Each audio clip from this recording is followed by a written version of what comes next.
Hello and welcome to the MBBC Stormont Leaders Debate, live from Belfast.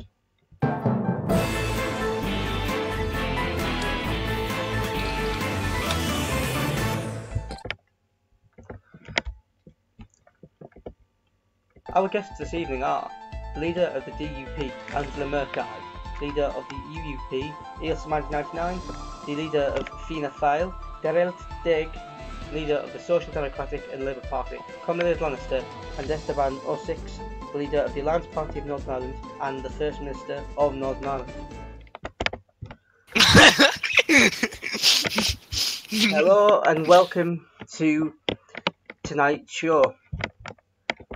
The first question of the evening is addressed to all of you, and it's referring to the executive collapses within Stormont. This term has seen several collapses within Stormont. What will your party do to ensure a stable executive remains constant throughout the next term? This question is initially addressed to Esteban O'Six, the leader of the Alliance Party. Over the last term, I've served in every executive, and, I never caused a collapse. I think the most important thing is that we work together, don't make rash decisions, as we've seen so many times over the last term. Talk things through, make sure that everyone knows what's going on. No need for rash decisions and rushing to conclusions that may or may not be true. We need to work together to.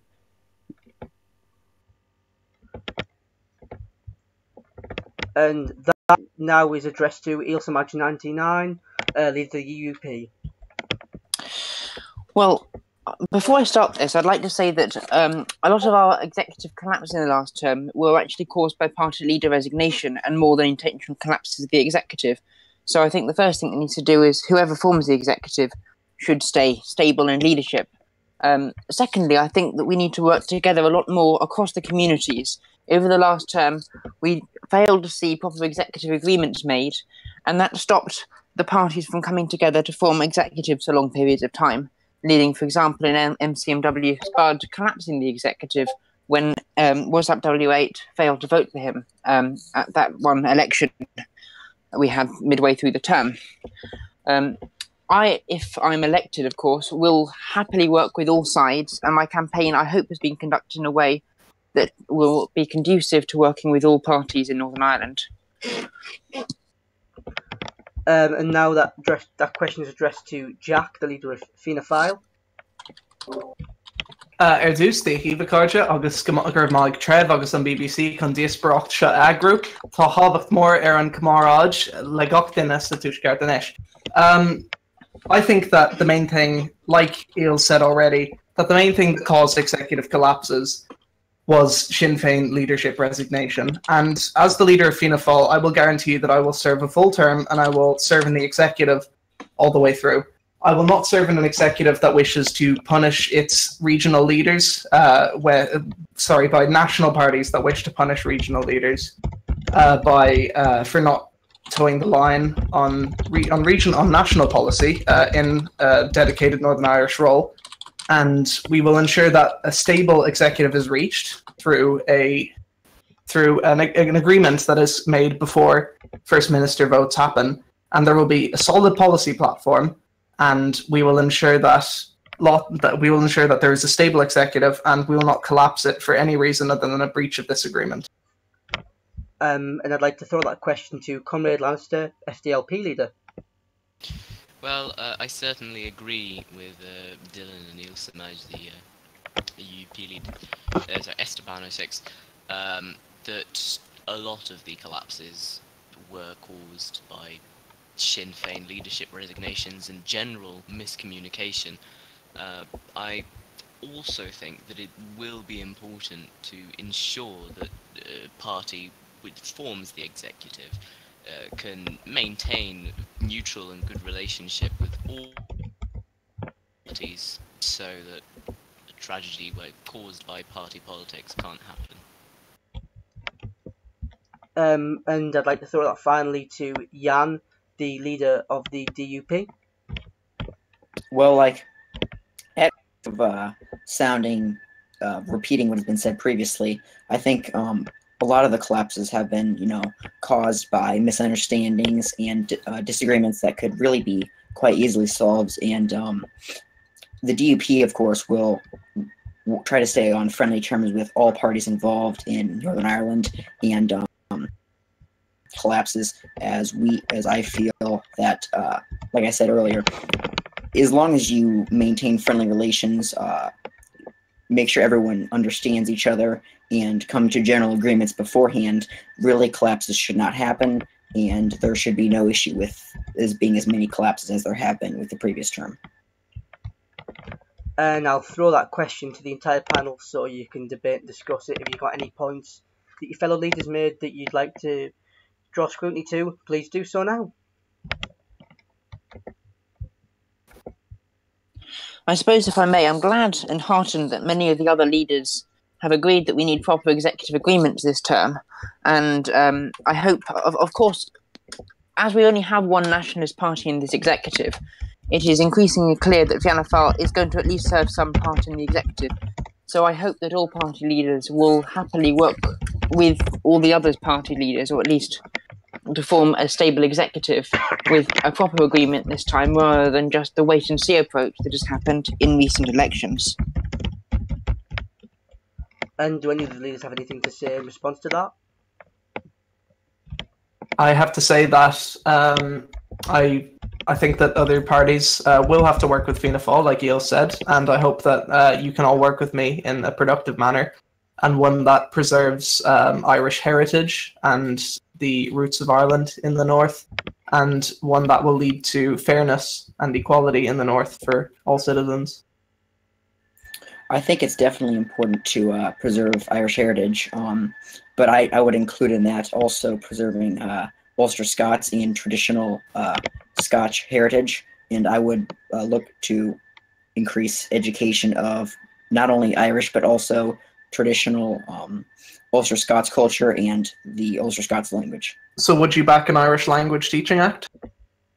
If it included provisions of the teaching of the Ulster Scots language, then I would, yes, support increased education of the Irish language. So it's conditional support then. You only support increasing Irish education if you also get to increase your Ulster Scots, which is spoken by a lot less people.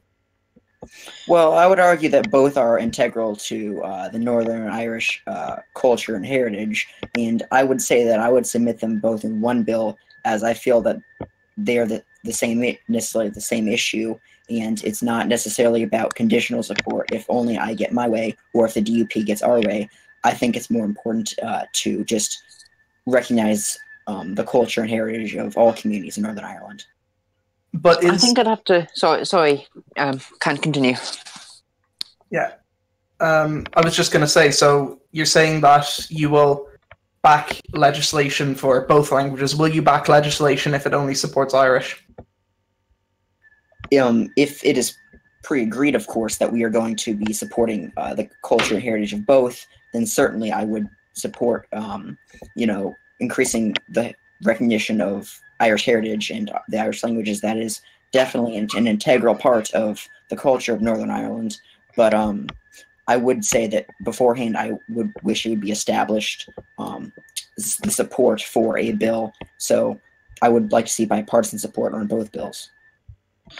To defend Jack a little bit here, he is the speaker for the nationalist half, or the nationalist third, of the executive, and of course it is only natural that he gets to hear his points heard and get his bill passed. Ideally, of course, a bill would include provision for Ulster Scots and for Irish. The UUP has been quite clear on its position that it will get an Irish language passed. I think that Ulster Scots can be included in that, probably if necessary, and I think it will be. Jack, of course, as you've campaigned entirely in Irish so far, and I commend you for doing that, then I think that it's fair that you should push your own agenda as well as having to defend other people's. But would you accept Ulster Scots as well as part of the bill? If I saw I'd have to see the provisions, but I don't have any real objections to Ulster Scots being included in Northern Irish education.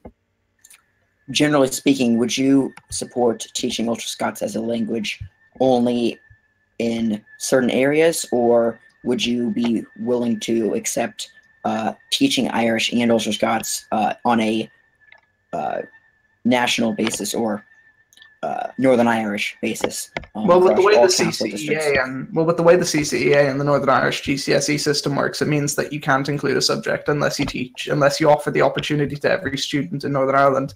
So naturally, I'd support the inclusion of Ulster Scots within the framework of the CCEA and include it as a full GCSE subject. Yeah, and to answer your question as well, as you know, I submitted a petition of concern on this bill at the end of the last executive and the end of the last assembly. This was not to be sectarian, it's because I thought that the bill as written was quite sectarian. And that's because that it implied that there were unionist and nationalist areas where the language would be spoken more and less, and therefore taught more and less. And I think that will only further divide Northern Ireland along language and sectarian lines.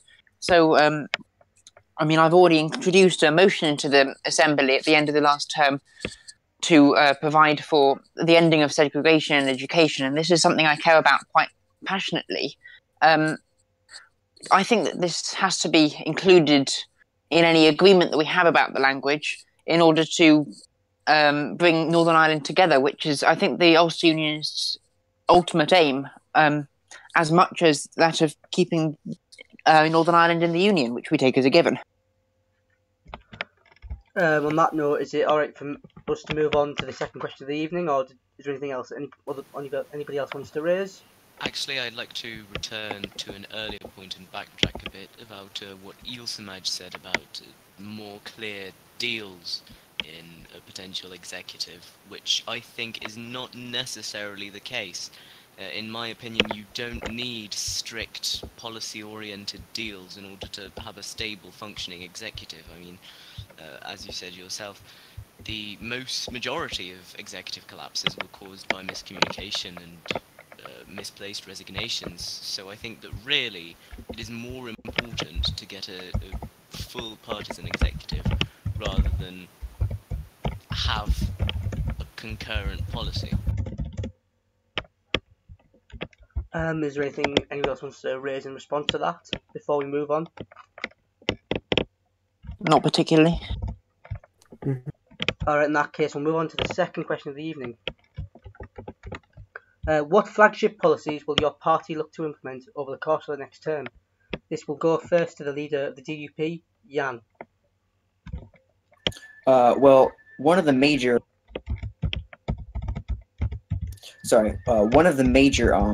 policies the DUP would be looking into would be the possible creation of a national park in Northern Ireland, as we feel that God truly blessed Northern Ireland with a beautiful environment, and it is important to us to preserve that environment for generations to come.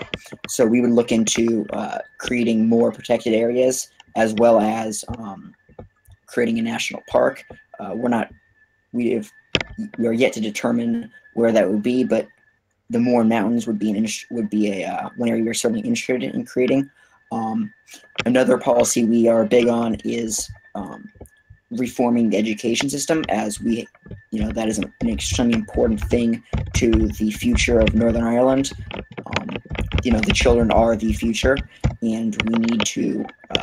I would look to reform and desegregate schools, as well as increasing education in traditional Unionist and Republican culture by looking more into Ulster Scots heritage, Irish heritage, and, as we have spoken earlier, about just the general language of Ulster Scots and Irish. That will go now to Jack, the leader of Fianna Fáil. You're Margaret, Trev. The Fianna Fáil have quite a few policies for this election, but our major policy that we have campaigned on is the end to the west of the ban policy, something that has plagued Northern Ireland since the inception of the state. The west of the ban policy is commonly believed to have ended, but it's clear to see that the services that are available to people west of the ban are not to the same standard as to those east of the ban.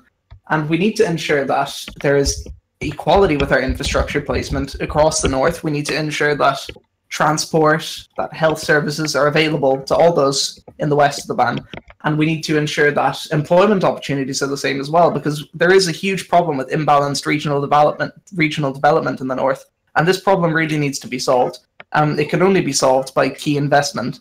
Another policy of ours, obviously, is that we will do anything at all costs to stop any border from being formed, and we will not form an executive unless we can have a united executive opinion that there should be no border on the island of Ireland. Right, I'm going to throw that now to the leader of the UUP, Eel Samaj 99.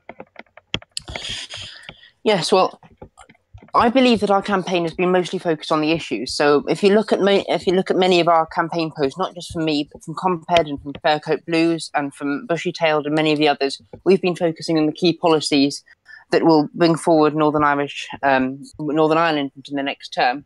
I think that our biggest policies are on education and transport, for a start, also to bring unity to Northern Ireland through the tearing down of peace walls and other such things. Which was unfortunately unable to happen in the last assembly, which celebrated the 20th anniversary of the Good Friday Agreement. So in education, I've already laid out the ending segregation of education policies. We'd also like to reform GCSEs to make them less based on the central exam and less, therefore, based on memory and more on how good you are at your specific subject. Also, we have a transport policy that is to expand TransLink and to also expand bus and train transport infrastructure out into the rest of Northern Ireland to make sure that everybody gets served. Right, in that case, now I'll throw that question to Dylan, the First Minister and Alliance Leader. So a major policy for us is infrastructure. So as Jack said, there is less investment in infrastructure to the west of the Ban, and that's something we want to change and make less so. So we do want we've set our plans to spend 150 million on upgrading the road from Londonderry to the Irish border, which then links on to Dublin. We want to upgrade the A6, which links Londonderry to Belfast, and as well as electrifying the railways, which we feel is important. Currently, Northern Ireland Railways do not make a profit each year, and with electrification, we've seen in other countries that it can help the service to turn a profit each year, and it's important because we're losing money each year on rail, and we need to sort it, or else we won't have enough money to fund it anymore. And finally, that question will go to Comrade Lannister. Well, the SDLP's flagship commitment this election season is the commitment to direct democracy. We will be in support of the changing of any names of cities which inhabitants might consider offensive or evocative of a time where their ancestors were oppressed, for example, the city of Londonderry, or Craigavon. Furthermore, if it becomes impossible to implement a situation wherein there is no hard border in the island of Ireland, we will support the institution of a border poll and the subsequent redrawing of the Northern Irish border. Right, so I'll now throw that to the panel. If there's any issues you wish to raise with your fellow leaders, please do so now. My first question is to Comrade Lannister, who's just after saying that the inhabitants of cities should get to decide their names and whether they've been proven offensive. I don't think the inhabitants of Craigavon would find the name Craigavon to be offensive, but it is deeply, deeply offensive to nationalists across Northern Ireland who see one of the major cities of the North being named after an oppressive leader of a really undemocratic regime. And I don't think that the inhabitants of Craigavon, who are predominantly unionist, would be opposed to this name being in place. But the main fact is that it is a symbol that was created during the era of Terence O'Neill, who was supposed to be a reconciler for the North, and his name is deeply offensive to nationalists. And I'm just why you think that the inhabitants should get to reinforce that name when it is deeply offensive to everyone else.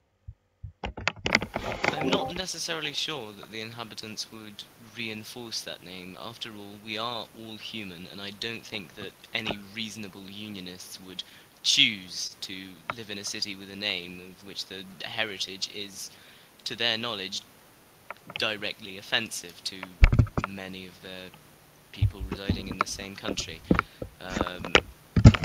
Also, I think that in the case of Craigavon particularly, a national inquiry should be set up as well as a vote or a poll on the name from the locals, and that that vote should be taken into account also.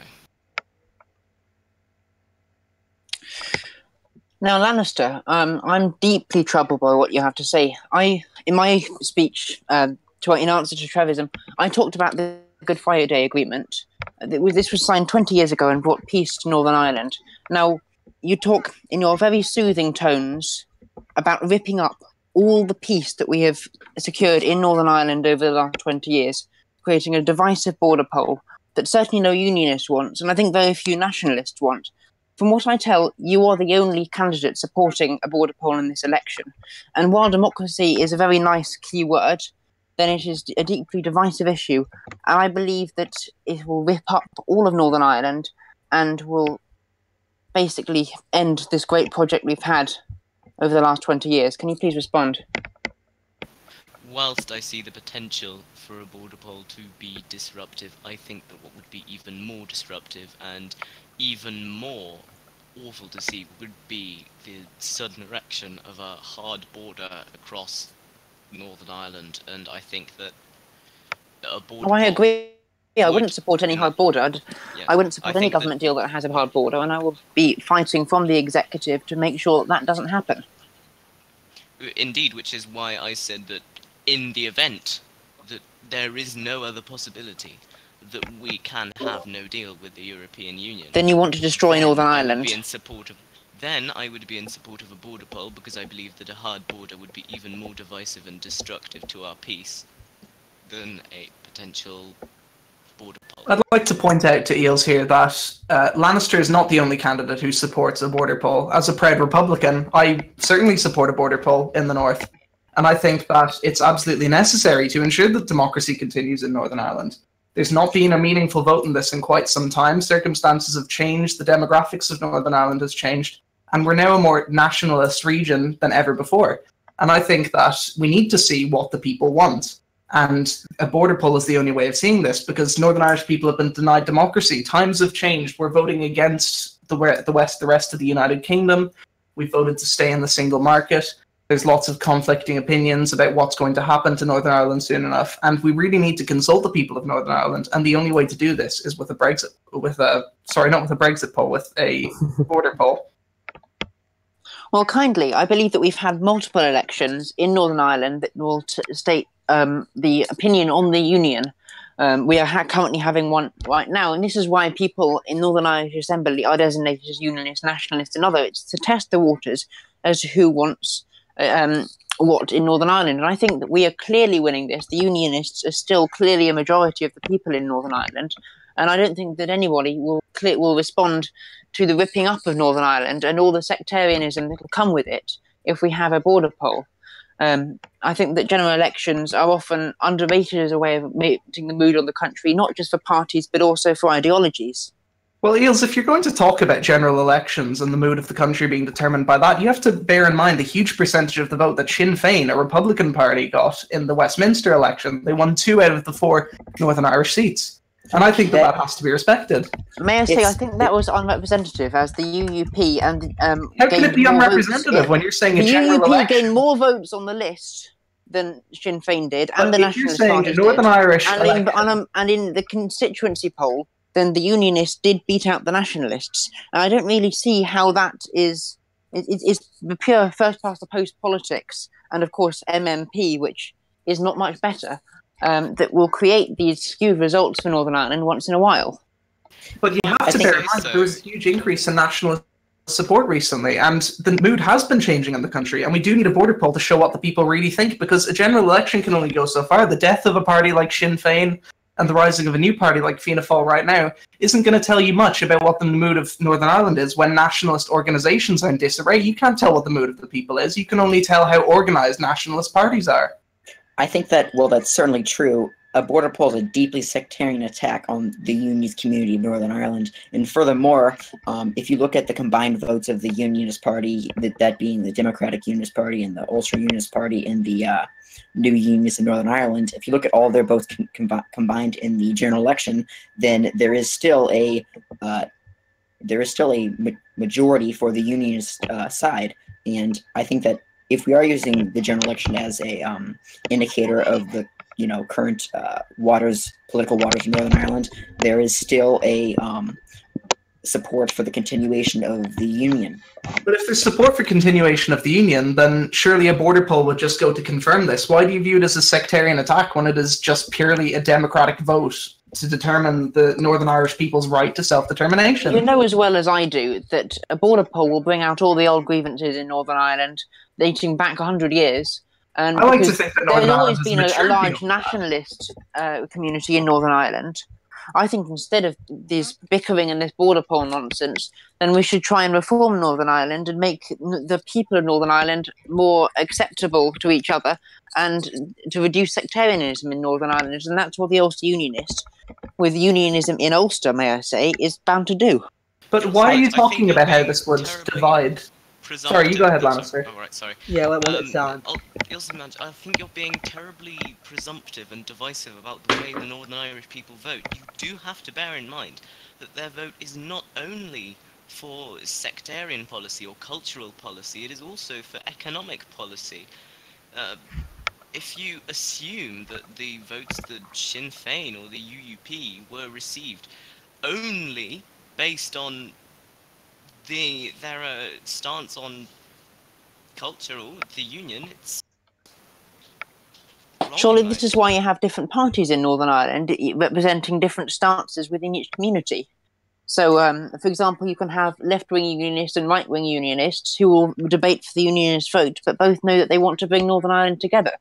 But It's up until not my fault They've- that up the until nationalist now- campaign only has one party, and I think that they should sort But- themselves out in this. But what you're Is saying that- then is that it's not an accurate indicator of the national mood if it's going to just be votes for a far left nationalist party as opposed to a representative cross section of the people. And we have to understand that this border poll is really necessary. I don't know how you can continue to talk about how the border poll will be divisive. I like to think Northern Ireland has matured politically. I think that we're definitely in a new century. Sectarians at an all-time low.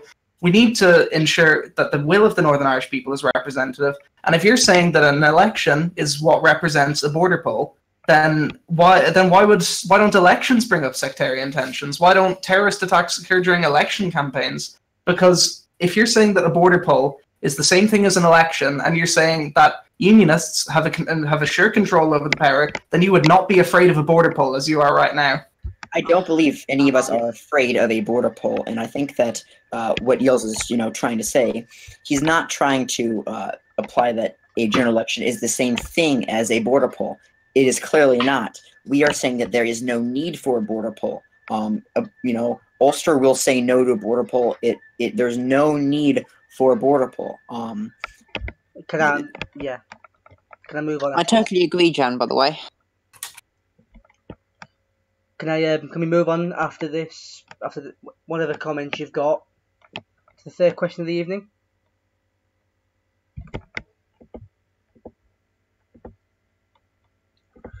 In that case, yeah, I'll move on. So, the third question of the evening is concerning Brexit. How will your parties work to protect and preserve Northern Irish interests during the Brexit negotiating period? This question will first go to the leader of Fianna Fáil. Gurb míle mágat tá an ábhar an tainte Serpok an tábhacht tacht in sa túisceart aniu. I think that the North is in peril by Brexit. We're imperiled by this horrible thing that's happening. We're seeing the decisions made by the people of Northern Ireland trampled on, and we're seeing that we could be dragged out of the European Union by a Eurosceptic national government that is seeking to find a deal that's better for Britain as opposed to Northern Ireland. And we have to remember that Northern Ireland has special circumstances. There has to be special arrangements made for Northern Ireland. And I think that this has to come in the forms of regulatory divergences, special statuses, because there's no other way of doing it within the framework of a Brexit deal unless the entire country is willing to stay in the customs union of the single market. We do have to come up with special scenarios for Northern Ireland, and we do have to make sure that they're implemented, because as much as you might seem to think, Northern Ireland and the rest of Britain are different. We don't need regulatory, like unionists, you don't need no regulatory divergence to say that you're part of the same country, because for years there's been regulatory divergence about about issues such as abortion. Right now, the Republic of Ireland and the United Kingdom have legal abortion, but women in the north still aren't able to make that choice. So clearly there are some acceptances in the cases of unionists about regulatory divergence. So I think it's something we actually need if we're going to protect the Northern Irish economy, of which a huge part exports to the European Union. And we do need to protect our vital interests, and the only way this can be done is with special statuses. And now I'll address that same question on how will your party protect and preserve Northern Ireland during the Brexit negotiation period. That'll go to the DUP leader, Jan.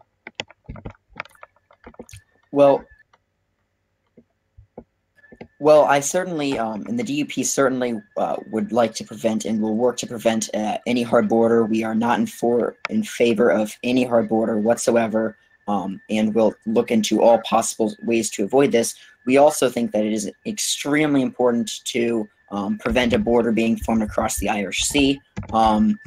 It is difficult to have a strong and stable government when there is a border inside of your own nation. That would be deeply destructive, we feel like. We would like to look into different circumstances. However, I would like to mention that Northern Ireland did vote to leave the European Union. It only voted to stay in the single market. So recognizing this, we would be willing to look into ways to best represent the people's will and what the people voted for. But we also need to keep in mind that Northern Ireland did not vote to stay in the European Union. So there's not necessarily a popular demand to remain inside the European Union. There is a deal like that of Norway could be possible. It just depends on what can be negotiated, but I don't necessarily think that we need to form a border across the Irish Sea. And I'll now put that question to Comrade Lannister. Well, I certainly agree with all the other parties, and as I've said earlier, we will work as hard as possible to prevent a hard border from appearing across Northern Ireland. And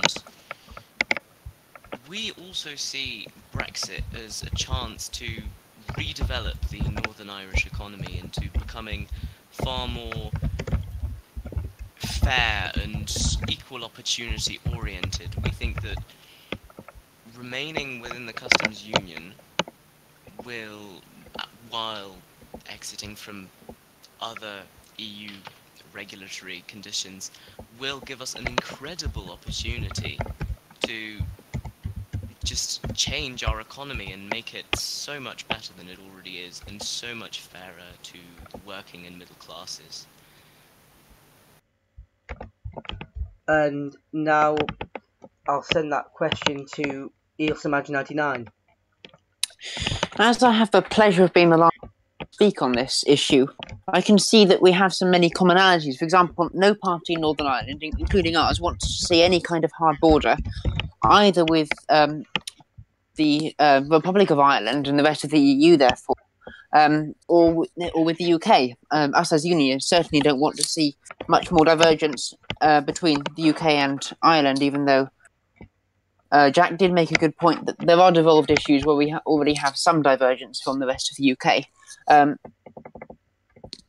The UK voted for Brexit, and so did Northern Ireland, if you look back to that debate we had a little while ago. However, it did not vote to stay in the single market.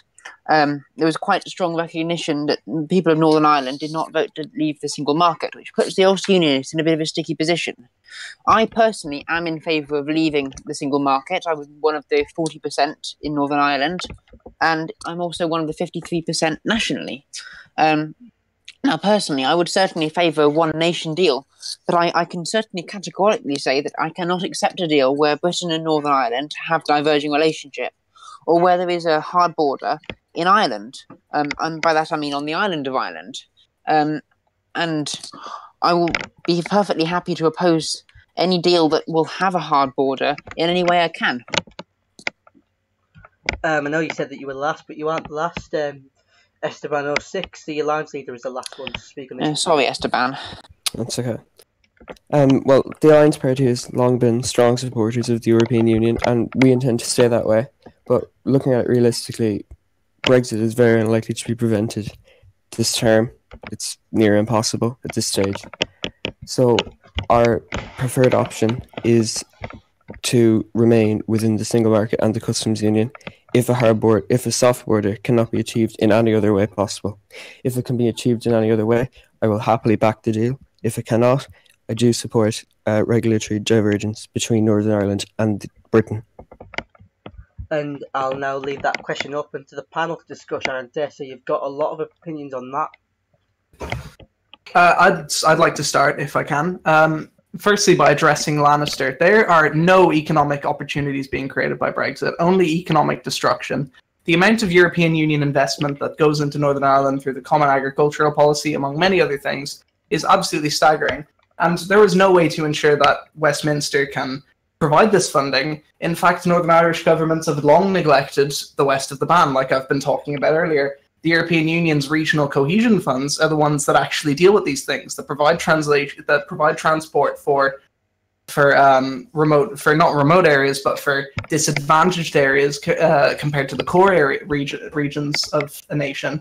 And I think that the only thing that's going to happen as a result of Brexit is Northern Ireland will get worse. Now, I've accepted that I'm not going to be able to stop Britain from leaving the European Union, and I don't think that any border pull is going to happen anytime soon with petitions of concern from the unionist side. So the only thing we can do is work to make sure that Brexit does not pull apart the fabric of Northern Ireland. And in fact, a hard border, I will not accept. I won't even accept a soft border. No border is the only option. There cannot be any border infrastructure at all on the border between the United Kingdom and the Republic of Ireland.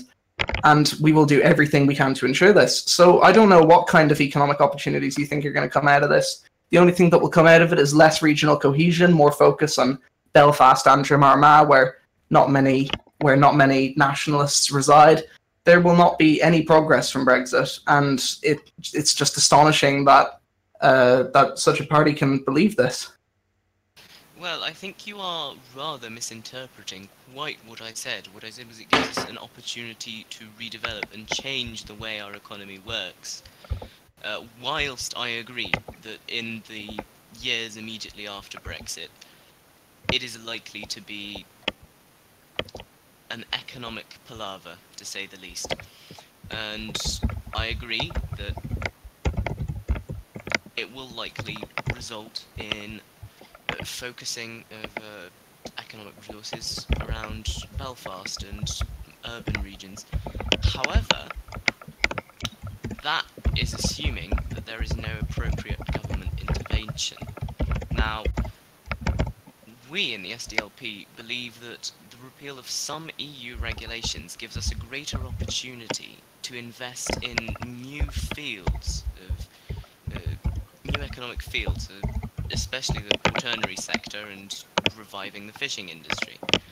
But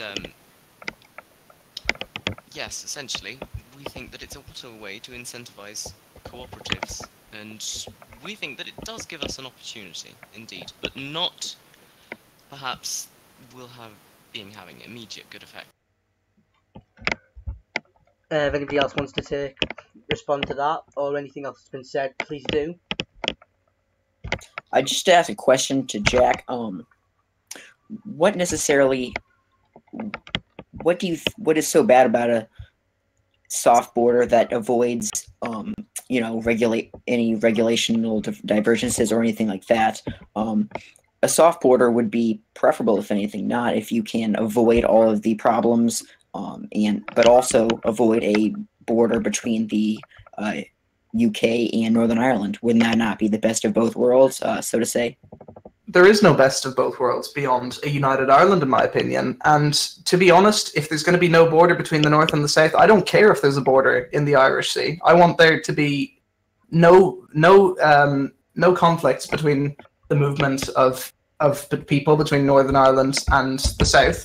And I think that a border in the Irish Sea wouldn't necessarily stop this. It might lead to the transport of goods changing a little bit, but you'll still be able to get your Ryanair flight from Dublin Airport or from Belfast to wherever you want to go in the UK. That's not gonna change. And you have to understand that when there's a border on the island, that is inhibiting people from going to visit their families who might live in a nearby neighbouring county. And all that's doing is that's uprooting lives, and that doesn't happen when you have a border in the Irish Sea. That's what happens when you have a border between the United Kingdom and Ireland. Jack, I appreciate you said that so passionately and so emotionally, and as I said earlier, I would totally agree. I cannot accept any area where there's a border between Northern Ireland and the rest of Ireland, and I think you're right to say not any kind of border at all. I still think regulatory divergence from the rest of the UK can also be unacceptable, because we have to have tariffs between the UK and Northern Ireland then, which will make it completely not the UK anymore, which for the Union is completely unacceptable. So I don't know how the government can come to a deal that accepts this. I still think that my first point, though, is the more salient one. We cannot have an Ireland that is divided with border walls down the side. We can't go back to that, and historically we haven't had that for most areas of time. Also, to answer some things on Twitter I see, no, we will not accept abortion divergence, Emma, and I have vowed to have an abortion bill passed in the next assembly. Right, so in that case, are we all ready to move on? For the last question of the evening, so obviously last term saw the 20th anniversary of the Good Friday Agreement, which will obviously be the case throughout 2018. I'd like to ask each of the party leaders, what will you do to maintain and progress peace in Northern Ireland 20 years on from the signing of the agreement? This question will initially go to the SDLP leader and the representative for the other community, Comrade Lannister.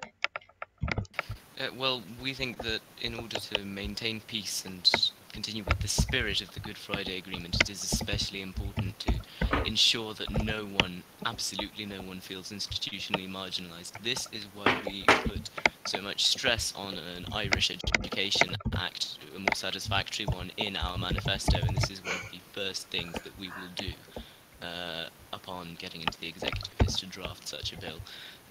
We also believe that, again, as I have said earlier, it is necessary for some of the names of cities in Northern Ireland to be reviewed democratically and with government help.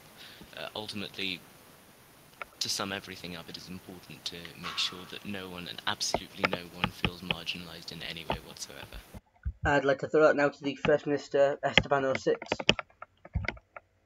Well, over the last term, I've upheld the Good Friday Agreement. I think all parties have. In the future, I'd like to see more of the same, really, more of the same current peaceful coexistence with each other, working together to achieve what the best for Northern Ireland, passing the bills that do good for the people of Northern Ireland. There's so much, I think, that Northern Ireland can be, and if we work together, it can be achieved. Currently, we lag in many areas behind Scotland, England, Wales, and I want to see that changed. I want to see us at the head of world-class infrastructure, education, justice. I want to see Northern Ireland thrive with everyone working together to achieve the best country we can. I'd like to now call on the DUP leader to answer that question. Well, with the 20th anniversary of the Good Friday Agreement, we would like to continue the policies, like as others have said before. We'd like to continue the policies that have already been implemented. However, we do feel that there are some things that can change.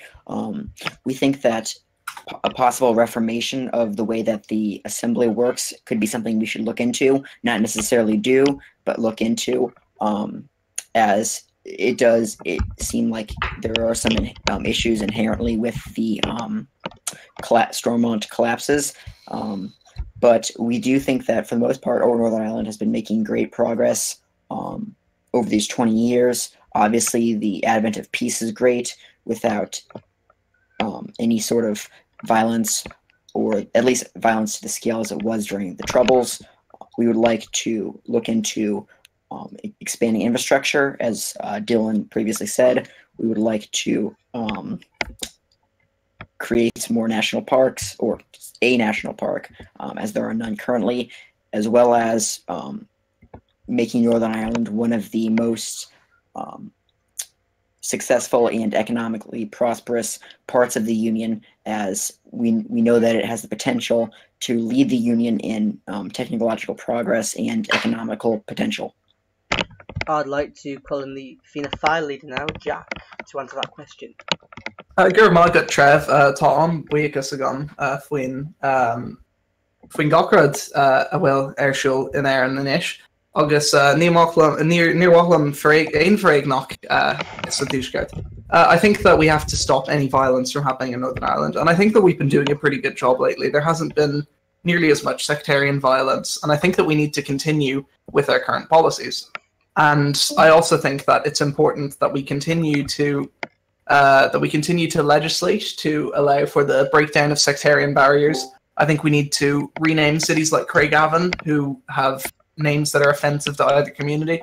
I think that there's lots of work that need to be done to ensure that Northern Ireland is a place that is not only free of sectarianism on paper, but we need to make sure that in our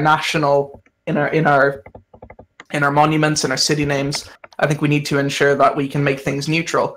And I also think we need to tear down peace walls, which are a major... I think that what peace walls do is they patronize the people of Northern Ireland. They say that we're not mature enough to embrace our own differences.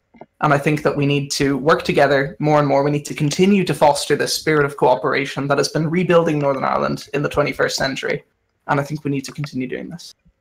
And now, to last but not least, I'd like to bring in Ilsa99 to answer that question. Yes, now I finally am last. I'm sorry about that, Ban. So, this year marks the 20th anniversary of the Good Friday Agreement. You're quite correct. I have really enjoyed and been really proud of working with the current First Minister, Esteban, and also with you as well, Trevor. I know that you're acting as moderator here, but you've done great things for Northern Ireland as well. And I've been absolutely amazed and thrilled to work during the celebrations of the Good Friday Agreement with us as an executive. I feel that this marks a time to bring Northern Ireland further together. The Ulster Unionists have constantly committed to making a more united infrastructure and transport plan for Northern Ireland, to bring trains and buses out to all communities, and to introduce more bilingualism in Northern Ireland. And I welcome the signage bill that was passed earlier, the Vital Repairs Bill, that brings Northern Ireland further together, because this is what we need to do. We need to unite the North, and to make sure that we can cooperate and not be governed by the collapses that we've seen in recent months. I would also back Jan's plans for a national park. Why not? We have plenty in England, and certainly in my home county we have too. And I don't know why we don't have any in Northern Ireland. It's such a beautiful place. I also think we should make our economy a bit more similar to everybody in Northern Ireland. I'd support Lannister's claims to have a more equal society in Northern Ireland. I'd also pledge to cut the corporation tax to make it closer to the Irish system, or maybe even equal to the Irish system, to enable more goods to travel between Northern Ireland and Southern Ireland, and to make it a truly more united province, I believe we need to keep up the spirit of cooperation that we've built over the last 20 years in order to have a better, more united Northern Ireland that is proud to fulfil its commitment to the Good Friday Agreement and become less sectarian. I'll now throw that question open to the rest of the panel. If you've got anything you want to say for this final question, please do say it. I would just like to say how much I agree with what Ilza said. I think that, we can definitely look at working on cooperation between Northern Ireland and Southern Ireland. I think that, looking at possible health cooperation and other things like that could be interesting to look into. Certainly, we would not want to create some sort of situation where there is reunification in everything but name, but we would like to look into possible areas where there is common sense cooperation, to put it. Can I jump in as well? I just want to say that, yes, we do need to unite the cultures of the North. We need to bring ourselves together as a people. And most importantly, we need to respect each other's heritage and culture and take this in. But there is one thing that is clearly missing in this equation, and that's the existence of the SDLP. I've been very passionate about this on the campaign trail, because the SDLP are a branch of the Labour Party. They're not the Social Democratic and Labour Party of Northern Irish fame. They have taken the branding of a party that has long been a symbol for nationalists in the North of civil rights. They have squatted on this honourable tag that is a huge symbol of progress for nationalists, and they are putting a unionist tagline on this. And we need to make sure that, and honestly, I just find this deeply offensive as a nationalist, that this party thinks it's okay to steal my heritage for votes for themselves. And I think that it's frankly something that's disgusting, and that's why we need to make sure that we respect each other's culture and that no other parties go into this. Just a comment, did you just refer to the leader of the SDLP as a squatter? I didn't. I said the Labour Party is squatting on a title of Irish national pride and are adding a unionist tag to it. What proof is there that they are a unionist party? I'm not necessarily saying that they do not endorse somewhat unionism or republicanism, but they are clearly not a unionist party, as they do back a border poll that is inherently anti-union. So I would argue that while I do not necessarily agree with the SDLP on many things, the SDLP is not necessarily. It is clear that they are not a unionist party. I would say that they are soft Republicans, if anything. I mean, they are more against the union than for it, I would say. First of all, a border poll is not it's not anti-union, it's pro-democracy. That's why I advocate a border poll, and I'm sure that's why the SDLP too as well, and I commend them on that. But I think that it's perfectly okay to suggest that that by being a national branch of the Labour Party, an organisation that has historically ignored the needs of Northern Ireland throughout the 20th century, and a party that only recently came around to understanding the cause of peace under leaders like Tony Blair. And I think that I just don't think it's right for this national party that has historically been unionists to take this tag and label themselves as other because they don't feel confident labeling themselves as unionist. And I do see that any party that has the other tagline is a party that's in favour of the status quo. They're not Republicans. They've advocated a border poll, but they didn't say they'd support a yes vote. They didn't say they want Northern Ireland to reunify. They just want a border poll to respect democracy. Just before to jump in a bit before Lannister says in, Jack, you mentioned quite rightly that the SDLP are a branch of the Labour Party. So the Labour Party has, of course, supported repealing the Direct Democracy Bill. So I wonder why you are happy to turn around right now and say that direct democracy is the most important thing in Northern Ireland. Right, so I'll let Jack speak and then Lannister can speak on what was said. Then we'll have to move on. Yeah, no, I totally agree with that. I think that the association of the SDLP with the National Labour Party is utterly it's hypocrisy, and I think that it's not hypocrisy. I don't know what I'm saying that for. Well, they're colonists in how they've taken this party name. They've taken a symbol of nationalist culture, of Irish culture, of struggle against oppression from the British, and they're appropriating it. This is a symbol that struggled against Labour governments as well. They're appropriating this symbol of Irish national culture, and I just cannot stand for it. Well, Jack, you do talk about the people of Northern Ireland being patronised with peace walls, and the argument against a border poll to be patronising and assuming that the Northern Irish people are sectarian, whereas we are a social democratic and Labour party. We are what suits the name. Oh, please don't give me that, Lannister. You've taken the party's branding as well. That's what you've done. You've taken a name that has historical significance. You've taken the party's branding. Don't play the fool on this one. You know exactly what you're doing.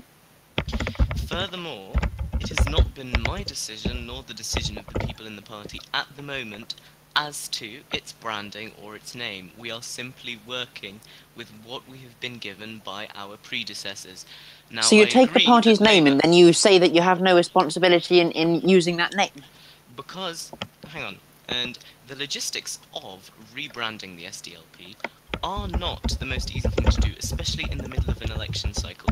We were unaware that this has caused offence to anyone, and of course as a party which seeks to be able to represent anyone in Northern Ireland, the last thing we want to do is to cause offence. Subsequently, in the Northern Ireland Leaders debate, we have agreed to submit a review, and we already have, to look into the branding of the SDLP and to amend it should the concerns raised be genuinely true. So, we have, we are a Social Democratic and Labour Party, as I have said, and we are not Labour. So in the last term, then there have been the Social Democratic Party, briefly led by, was that W8, one of your candidates. It didn't adopt the SDLP name in Ireland, did it? It was a nationalist party for a start, and also it adopted a totally new name in Irish. And democratic, but that doesn't necessarily make it the Social Democratic and Labour Party, surely. Just as the Ulster Unionist Party, yes, we like unity in Ulster, but we don't want to call it Ulster the whole time. So we haven't changed our name because of that. We keep the same name. You should call yourselves Labour in Northern Ireland. I do not think we should call ourselves Labour in Northern Ireland. We are not the Labour Party. Who are you then? We are associated with Labour, and we are a party which is made up of Labour members, but we are a separate entity. We are the Social Democratic and Labour Party of Northern Ireland, and we defend our right to call ourselves that. Yeah, but you defend your right to call yourself that against national whose culture you are stealing. Just get the last word and you can move on. Thank you. I must say that we have tried to be wholly reasonable in this issue, and we have looked in and are still looking into genuine concerns raised by our current name. However, we, in the party at the moment, in the SDLP, are not at fault for the name that we have been given upon being elected into it. I, myself, I'm neutral on the issue as to whether the SDLP should be called the SDLP or not. I do not disagree. However, I do defend our right and to use the SDLP name and to continue to use it. And I defend the right of nationalists not to have their culture stolen. Surely, if you're neutral on the issue, you'd also be quite happy to change it if it causes less offence to other parties. Exactly, can we wrap which is up and why quickly we move on? ask. Because I mean, this is taking some time, and we need to get into closing statements. The broadcaster will cut us off in a minute. So anyway, yeah, we'll move on. Obviously, closing statements will be 30 seconds or so. Can go over, can go under. Before we start, Dylan, the Alliance leader, had to leave suddenly the studio, so I'm going to be proxying for him. And I'll be reading this out on his behalf. It is clear that Northern Ireland faces some major challenges. There are tough decisions to be made in the near future. We need an executive that can work together to make a difference in Northern Ireland. If you want a party instalment that will work for all of Northern Ireland, vote for one that always has, time and time again. Vote Alliance to make change for good. And now to open up the closing statements on behalf of the candidates who are still here, Neil Samaj 99. Thank you. We believe that the UUP are the party that really cares about the issues affecting Northern Ireland. The Ulster Union is first and foremost committed to bringing Northern Ireland together. As such, we are committed to making Northern Ireland a more connected place by investing in transport infrastructure. We're committed to making it a more liberal place by helping author an Irish Language Education Act and other such acts bringing Northern Ireland together. We are committed to making it a place with a lower tax economy and making it similar to Ireland and stimulating more jobs and more growth by reducing corporation tax.